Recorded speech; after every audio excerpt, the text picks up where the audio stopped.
Hello, I'm going to give you a tiny little bit of a violin YouTube tutorial. It's because I've got quite a few beginners on the violin, and even if you're not a beginner, this would still be useful for you. So first of all, we're going to talk about the bowing, because I go on and on a lot about how important the wrist is. So I'm going to show you, I've actually brought a paintbrush here.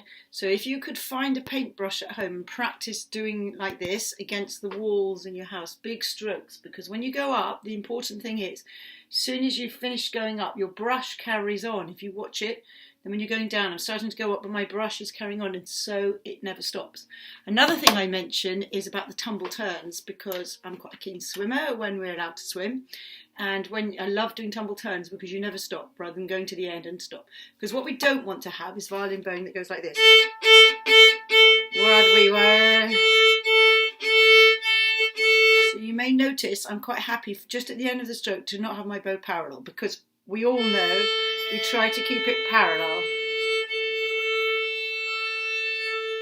When you get to the top, it can just bend a tiny little bit. I'm not going to the ends because you can't quite see, but point is, come right up there. Some of the other things I talk about is trying to get your hand like a swan. So this is the head of the swan, and then it comes down, and that's just everything. This arm here, the upper arm, mustn't go back, because if you do that, this is what happens to your bow, and that's not good. So we have to keep that. If you watch my upper arm, it's not really doing very much at all. It's all in the bottom.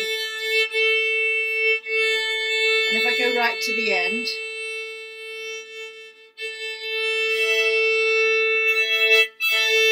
so the bow can tilt a little bit just at the extremities, but most of the time it's just parallel. So you do need to spend some time every day doing just bowing.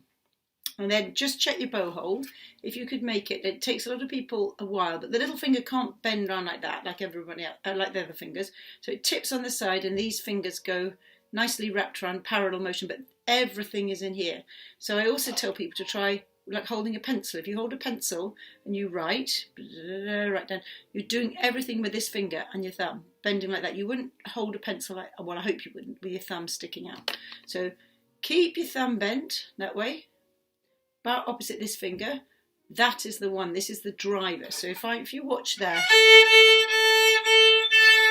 you don't actually do that each time, but it could.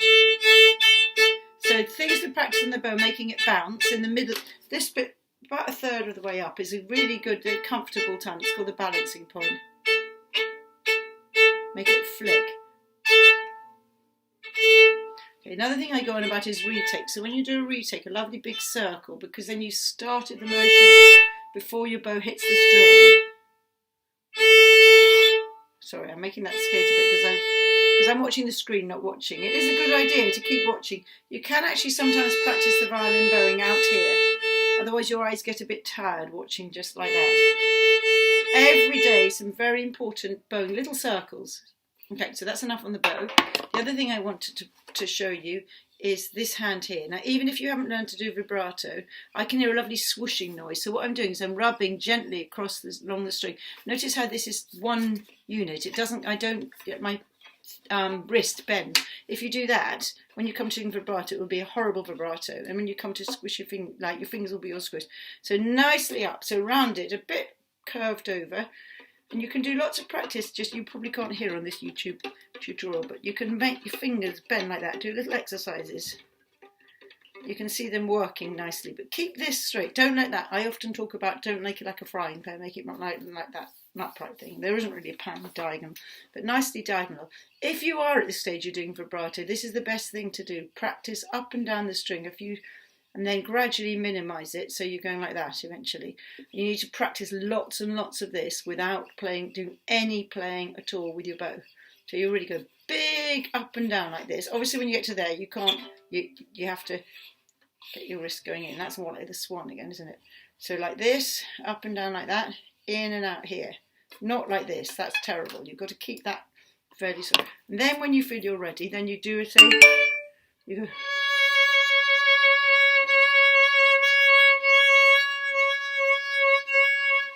Keep it nice and...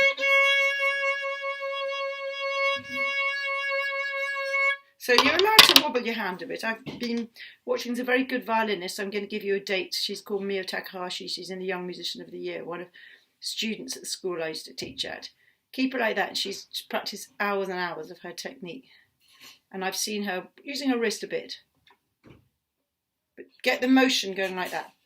Okay, so if you put it all into practice and you play your Twinkle Little Star.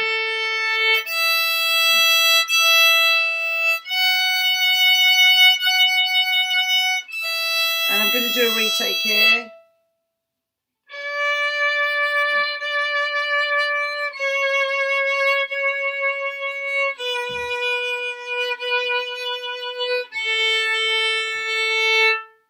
I'll leave you. The reason I didn't go to the back, the end of the bow, is because I'm sitting down. If you sit down, you actually need to sit down so that your legs has this one leg apart. Sorry about my trousers. So your leg is a bit apart here, so you can both there like that. Otherwise, if you both sit like that, you're stuck. You can't get to the end. Okay, that's all the violin tutorial for today. Bye bye. Enjoy your practice.